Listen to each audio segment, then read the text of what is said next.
අලුත්ම Intel 12400 එක Gigabyte Aorus gaming build එක.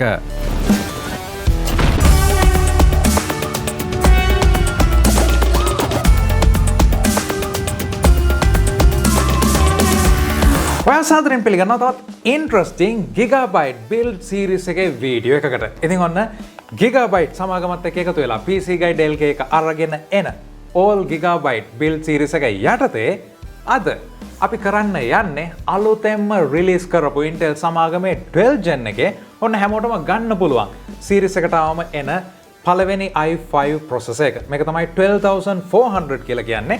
ඉතින් 12400 variant එකනොත් 12400F onboard graphic නැති CPU එක තමයි අපි ගාව තියෙන්නේ. ඒ වගේම මේ build එක total Gigabyte Aorus build එකක්. එහෙම නැත්නම් Aorus powered PC එකක් කියලා කියන්න පුළුවන්. Aorus Z690 motherboard එක, Aorus P750 watt power supply එක වගේම Aorus brand එකේ C300 glass casing එක, PCI Express Gen 4, Aorus SSD එක වගේම Aorus 3060ti graphic card එකක් මේ build එකේ තියෙනවා. ඉතින් ලංකාවේ මේ හැම දෙයක්ම ඕගොල්ලන්ට ලබා ගන්න පුළුවන් මේ වෙනකොට. ඒ වගේම තමයි අපිට මේ build එක ලබා දුන්න Winsoft technology shop එකෙන් වගේම Redline Technologies shop එකනොත් මේ components ඕගොල්ලන්ට ලබා ගන්න පුළුවන්. ඒ වගේම තමයි සාමාන්‍යයෙන් Intel සමාගම තමන්ගේ 12 gen එකේ කියපු performance course සහ efficiency course වලින් වෙනස් වෙලා තමන්ගේ 12400 i5 සාමාන්‍ය series එක කියන්නේ non-K variant එක වගේම i3 එන්නේ මේ performance course විතරක් target කරලා. ඉතින් උදාහරණයක් විදිහට මේ මංගාව තියෙන i5 12600K කියන CPU එක මේක 12 gen එකේ K series CPU එකක් ගිය අවුරුද්දේ මේක රිලීස් වුණේ. මේක අපිට තියෙනවා performance course 6ක් සහ efficiency course 4ක් විදිහට. ඉතින් මේ CPU එක රිලීස් වෙද්දිම කිව්වා Windows 11 වලට තමයි වැඩියෙන්ම support කරන්න කියලා. මොකද මේකේ තියෙන මේ performance efficiency course අතර මොන විදිහටද ටාස්ක් එක යන්න ඕනේ කියලා Windows 11 operating system එකට විතරයි handle කරන්න පුළුවන් ඒ අවශ්‍ය කරන instructions තියෙන්නේ කියලා. කොහොමදත් ඔන්න Intel සමාගම 12400F එක නිකුත් කරනවා මේ efficiency course කියන එක නැතුව. ඒ කියන්නේ අපිට බලා ගන්න පුළුවන් වෙනවා මේ වෙනකොට Intel සමාගමේ budget segment එකට ආපුවම එහෙම නැත්නම් non-K variants වලට ආපුවම අපිට මේ efficiency course කියන එක සම්පූර්ණයෙන්ම නැති වෙනවා. ඉතින් මේ වීඩියෝ එක කරද්දිත් ඔන්න Intel සමාගමේ official page එකේ මේ ගැන විස්තරයක් නැහැ. CES 2022 එකේ ඒගොල්ලෝ මේක launch කරන්න ඉන්නේ. ඉතින් කොහොම වෙතත් මෙතනදී අපිට දැනගන්න ලැබෙන දෙයක් තමයි course 6ක් threads 6ක් විදිහට තමයි. කියන්නේ course 6ක් threads 12ක් විදිහට නෙවෙයි කියන එක. කොහොමද අපි සිස්ටම් එක පවර් අප් කරලා තමයි CPU එකේ හරියටම දේවල් දැනගන්න වෙන්නේ. ඉතින් 12600K එකෙන් අපි Gigabyte build එකක් වෙනම අරන් එන්නම් කොහොමද ඒකේ gaming performance කියලා. මේ processor එකේ තියෙන ලොකුම වෙනස්කමක් තමයි මේකේ එන fan එක Intel සමාගම තමන්ගේ සාමාන්‍ය fan වලින් වෙනස් කරලා මේ cooling solution එක heat sink එක සහ fan එක වෙනස් කරලා තියෙනවා කියලා LED එකක් දාලා නිල් පාටට තාම open කරලා නැහැ. අපි බලමු මොන විදිහටද මේක තියෙන්නේ කියලා. ඒ වගේම තමයි මම ගාව තියෙන comparison එකට 11400F CPU එකක්. ඉතින් මේ CPU දෙකම අපි compare කරාම අපි ගාව තියෙනවා සෑහෙන ප්‍රමාණයෙන් විශාල. අපි මේක එළියට ගත්තම compare කරලා බලමු මොන විදිහේ size difference එකක්ද මේ processors දෙකේ. 10 gen 11 gen එක size එකක්, 9 gen මේ හැම එකක්ම. හැබැයි 12 gen වලදී මේකේ size එක වෙනස් වෙලා තියෙනවා. LGA 1200 ඉඳලා LGA 1700 වෙද්දි. ඉතින් මේකට ප්‍රධානම හේතුව තමයි processor එක motherboard එකත් එක්ක තියෙන contact points ගන්න. දැන් මේ අලුත් CPU එක 1700ක් තියෙනවා. 10 gen 11 gen වල තිබ්බ 1200 කියන එක. කොහොම වෙතත් ඒ දේවල් එක්ක processor එක ගැන කතා කරා ඇති. අපි බලමු performance පැත්ත කොහොමද කියලා මේ කියන stock cool එකත් එක්ක. ඉතින් ඊළඟට අපි කතා කරන දේ තමයි අපේ Gigabyte motherboard එක. ඉතින් මෙතනදී අපි පාවිච්චි කරන්නේ Aorus Z එහෙම නැත්නම් Z690 Elite AX DDR4 කියන motherboard එක. ඉතින් මේ 12 gen Intel 12 gen එකට Gigabyte සමාගමෙන් නිකුත් කරපු DDR4 RAM support එක තියෙන variant එක. මෙතනදී කියන්න අවශ්‍ය දෙයක් තමයි 12 gen එකේ තිබ්බ ප්‍රධානම වෙනස්කම් තමයි අපිට efficiency cost performance cost කියලා දෙකක් තිබ්බා. ඒ වගේම තමයි DDR5 RAM support එක. හැබැයි manufacturers ලා මේ පළවෙනි step එකේදී DDR4 සහ DDR5 කියන දෙකටම motherboards නිකුත් කරා. ඉතින් මේ තියෙන්නේ top of the line K series CPU එකක් ගන්නවා නම් ඕගොල්ලෝ ඒකට අවශ්‍ය කරන Z690 කියන motherboard එක. ඉතින් අනිවාර්යයෙන්ම ඉදිරි සති කිහිපය ඇතුළත Gigabyte brand එකෙන් P660 සහ H610 කියන motherboards release වෙන්න නියමිතයි. ලංකාවේදීත් ඔයගොල්ලන්ට ගන්න පුළුවන්. ඒ වගේම තමයි මෙතනදී අපේ RAM එක විදිහට අපි පාවිච්චි කරනවා Corsair Vengeance RGB Pro 3600 MHz 16GB RAM kit එකක්. ඉතින් 2022 ත් ඔයගොල්ලෝ gaming වලට build එකක් කරනවා නම් 16GB කියලා කියන්නේ හොඳටම ඇති RAM capacity එකක් කියලා කියන්න පුළුවන්. ඉතින් ඔයගොල්ලෝ ultra වගේ performance දාලා හොඳ graphic card එකක් 3070 3080 වගේ graphic card එකක් එක streaming කරන්න වගේ හදනවා නම් එතනදී RAM එක වැඩි කරගත්තට ප්‍රශ්නයක් නැහැ. හැබැයි 16GB කියලා කියන්නේ 2022 වෙද්දිත් games වල RAM capacity එකෙන් මම හිතන්නේ සාමාන්‍යයෙන් ඉල්ලන high level එකේ තියෙන RAM capacity එකක් කියලා කියන්න පුළුවන්. ඒත් එක්කම අපේ boot drive එක විදිහට අපි Aorus Gen 4 SSD එකක් පාවිච්චි කරනවා. ඉතින් මෙතනදී up to 5000 reads 5000 megabytes ඒ කියන්නේ 5GB per second read rate එකක් මේකේ තියෙනවා. මේ දේවල් එක්ක අපේ graphic card එක වෙන්නේ Aorus GeForce RTX 3060ti fans 3ක් තියෙන graphic card එක. ඉතින් මේ graphic card එක ඔයගොල්ලන්ට බලා ගන්න පුළුවන් 8GB GDDR6 VRAM එකක් තියෙනවා. ඒ වගේම Winsoft විදිහට තමයි මේ graphic card එකේ Winsoft technology එක යටතේ තමයි මෙතනදී මේ fans යන්නේ 3x cooling system එකේ. මේක කලින්ම Gigabyte සමාගම කියලා තිබ්බ දෙයක්. මේ fan මැද තියෙන fan එක විරුද්ධ අතට කැරකෙන්නේ ඒ හරහා ඒගොල්ලෝ මේකේ තියෙන air flow එක වැඩි කරගන්න පුළුවන් කියලා හොයාගත්තා කියන එක. ඉතින් මේ graphic card එක තමයි අපි ගන්න. අපි බලමු 3060ti performance කොහොමද කියලා. එහෙමනම් අපේ power supply එක විදිහට අපි තෝරගන්නේ Aorus Gigabyte Aorus 750 watt P750 watt modular power supply එක. ඉතින් මෙතනදී අපිට 80 plus gold ඒ වගේම fully modular 100%ක්ම Japanese capacitors යොදාගෙන තියෙන smart fan එකක් ලොකු load එකක් නැති වෙලාවට නතර වෙන ඒ වගේම quiet mode එකක් තියෙන මේ හැම දෙයක්ම මේ power supply එකේ තියෙනවා. මේ දේවල් එක්ක Gigabyte C300 Aorus brand එකේ Aorus range එකෙන් එන casing එකක් C300 glass කියන casing එක තමයි මේක කලිනුත් පාවිච්චි කරා අපේ build වලට. මේක තමයි මේ casing එක තමයි අපි යොදාගන්නේ build එකට. ඉතින් එහෙමනම් ඔයාලට මතක් කරන්න අවශ්‍යයි මේ හැම දෙයක්ම Gigabyte සමාගමත් එක්ක එකතු වෙලා ලංකාවේ ඔයාලට වීඩියෝ එකක් විදිහට අරගෙන එන්න.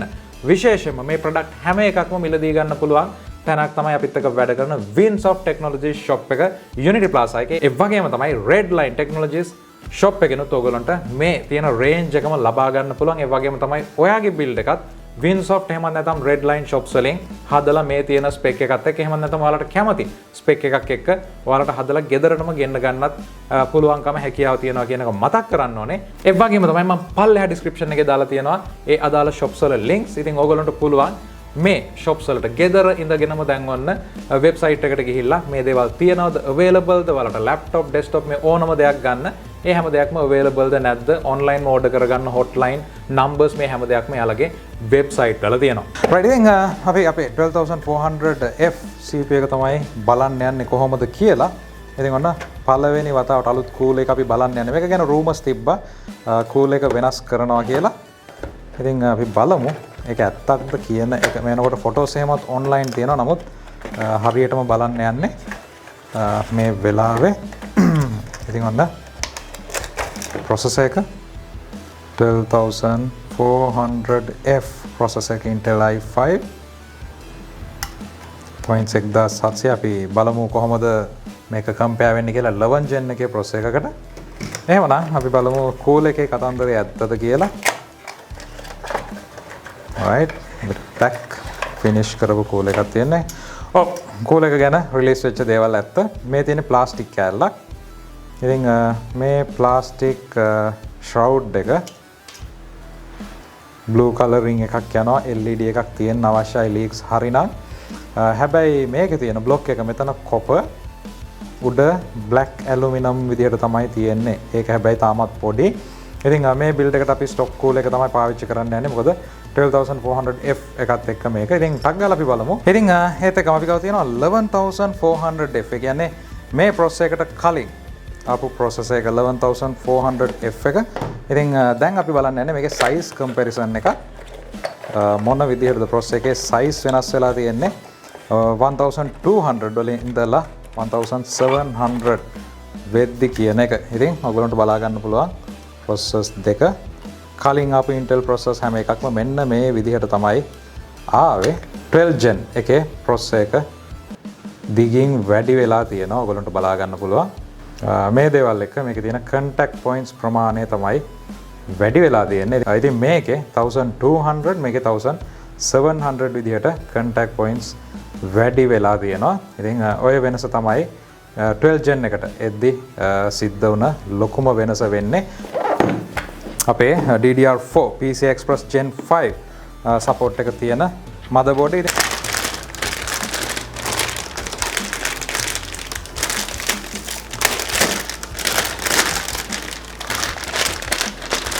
motherboard එකට අපි අපේ 12 gen CPU එක mount කරගන්න යන්නේ.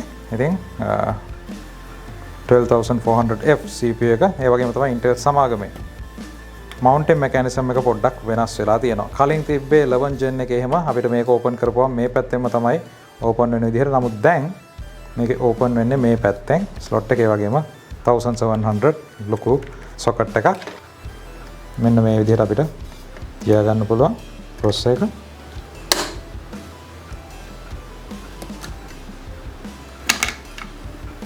අපි මේක mount කරගමු.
සිස්ටම් එකට අපි පාවිච්චි කරන Aorus RTX 3060ti කාඩ් එක ඉතාමත් හොඳ බිල්ඩ් ක්වොලිටි එකක් තියෙන කාඩ් එකක් කියලා කියන්න පුළුවන්. ෆෑන්ස් 3ක heat sink solution එකක් මෙතනදී අපිට තියෙනවා copper heat pipe සහ aluminum heat fins විදිහට මෙතනදී තියෙනවා power එක විදිහට 8 pin සහ 6 pin power connectors දෙකක් කරහා power එක ලබා දිය යුතු වෙනවා. ඒ වගේම අපිට back plate එකක් තියෙනවා මෙතනදී වැඩිපුර සවි ශක්තිය සඳහා.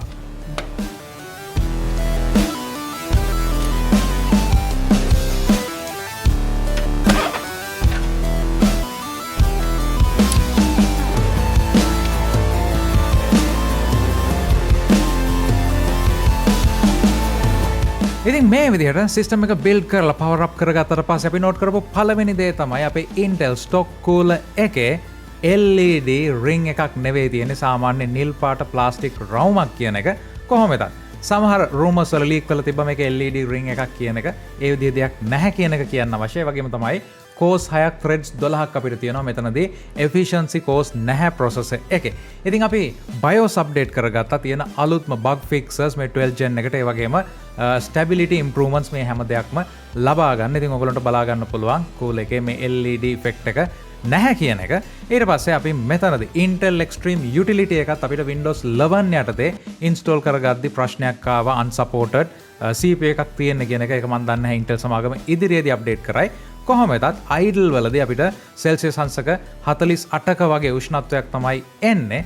නමුත් Cinebench multi core workload එක දැම්මට පස්සේ ඔයගොල්ලන්ට බලා ගන්න පුළුවන් අපිට සාමාන්‍යයෙන් watt 90ක් විතර watt 65ක TDP එකක් තමයි මෙතනදී කියන්නේ. හැබැයි watt 90ක් විතර CPU එකෙන් ලබා ගන්නවා. ඒ වගේම තමයි temp එක සාමාන්‍යයෙන් multi core වලදී 95 වගේ ගියා 3990 MHz ස්පීඩ් එකක් එක්ක.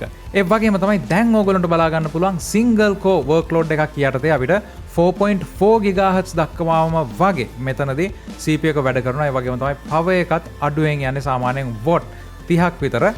වගේම temp එක Celsius අංශක 67ක් වගේ රේන්ජ් එකක තමයි සිංගල් කෝ. එහෙම නැත්නම් සාමාන්‍යයෙන් ගේමින් වගේ workload එකක තියෙන්නේ. ඒ වගේම Cinebench R23 එකේ CPU multi core single core score එකත් බලා ගන්න පුළුවන්. ඊළඟට අපි 3D Mark Professional Gaming benchmark එක මෙතනදී run කරලා බැලුවා. ඉතින් අලුත්ම system වල 2022 අපි record කරන මේ 3D Mark Gaming benchmark එක අපි run කරනවා. මේ හරහා ඕනම system එකක් ලෝකේ ඕනම තැනක හැදෙන system එකක මේ scores එකිනෙකට සංසන්දනය කරන්න පුළුවන්. මොකද මේ හරහා අපිට base platform එකක් එහෙම නැත්නම් compare කරන්න line එකක් හදා ගන්න පුළුවන්. ඉදිරියේදී එන හැම system එකකම අපි මෙන්න මේ 3D Mark score එක දානවා gaming වලට. laptop වලදී අපි productivity benchmark එක run කරනවා හැම දෙයක්ම include වෙලා තියෙන. ඉතින් මෙතනදී ඔයගලන්ට බලා ගන්න පුළුවන් අපිට තියෙනවා 10845 graphic card එකේ score එක. ඒ වගේම CPU score එක 9511ක් විදිහට. ඉතින් ඉතාමත් powerful system එකක් කියලා කියන්න පුළුවන්. total 10621ක score එකක් තමයි මෙතනදී අපේ 1080p benchmark එකට ලැබෙන්නේ. ඊළඟට අපි Call of Duty Warzone game එක demanding game එකක් test කරලා බැලුවා. මේ දේවල් එක්ක කියන්න අවශ්‍ය දෙයක් තමයි අපිට Intel 12400F CPU එකේ MSI Afterburner හරහා megahertz ප්‍රමාණය එහෙම නැත්නම් CPU speed එක සහ ලබා ගන්න watt ප්‍රමාණය තාම පෙන්වන්නේ නැහැ. platform එක අලුත් මේ හේතුව වෙන්න පුළුවන් බොහෝ විට. ඉතින් මෙතනදී කොහොම වෙතත් අපිට සාමාන්‍ය stock cool එක යටතේ Celsius අංශක 82ක් විතර temp එකක් CPU එකෙන් සහ RTX 3060ti graphic card එකේ Celsius අංශක 63ක් වගේ temp එකක් තමයි අපිට reading එක ගන්න පුළුවන්. ඉතින් මෙතනදී අනිවාර්යයෙන්ම settings ටික fine tune කරොත් අපිට 144 Hz ම යන්න පුළුවන්. මේ තියෙන mix results එක අපිට සාමාන්‍යයෙන් baseline එකක් විදිහට FPS 100ක් වගේ ගානක් ලැබෙනවා කියලා කියන්න පුළුවන්.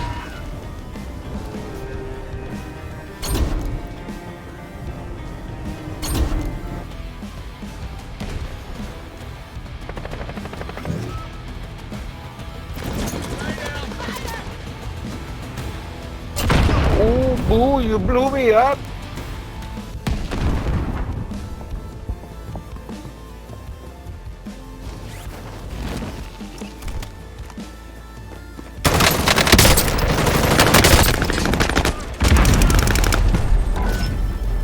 ඊළඟට අපි GTA 5 game එක ටෙස්ට් කරලා බැලුවා. මෙතනදී ඔයගලන්ට බලා ගන්න පුළුවන් DirectX 10 යටතේ හැම setting එකක්ම very high විදිහට තමයි අපි තෝරලා තියෙන්නේ 1080p resolution එක යටතේ. ඉතින් 1440p 2K උනත් play කරන්න මේකේ කිසිම ගැටලුවක් නැහැ. ඔයගලන්ට බලා ගන්න පුළුවන් frame rate එක 180 160 වගේ ප්‍රමාණයක් අතර තමයි තියෙන්නේ. එතනින් පල්ලෙහාට එන්නෙම නැහැ කියන එක.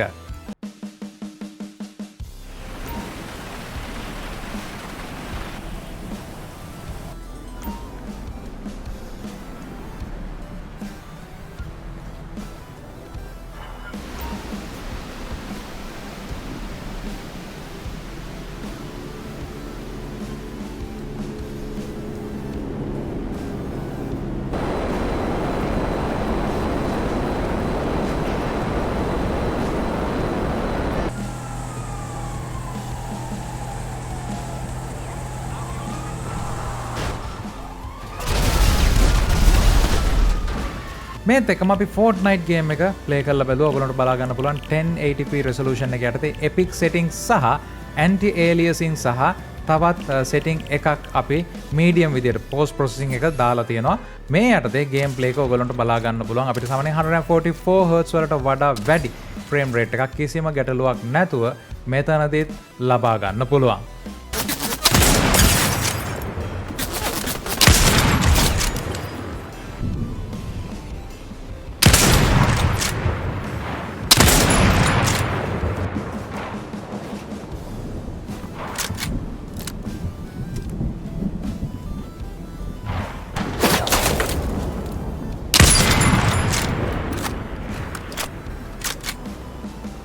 ඉතින් ඔන්න එහෙමනම් ඔයගොල්ලෝ ගේමින් වලට සිස්ටම් එකක් හදනවා නම් Winsoft ඒ වගේම Redline Technologies එකෙන් ඔයගොල්ලන්ට මේ 12 Gen අලුත්ම i5 CPU එක සිස්ටම්ස් හදාගන්න පුළුවන් කියන එක මතක් කරනවා. ඒ වගේම තමයි මේ වීඩියෝ එක ගැන ඔයාගේ අදහස් අනිවාර්යයෙන්ම පළයක් කමෙන්ට් කරන්න. subscribe කරලා නැත්නම් subscribe කරන්න.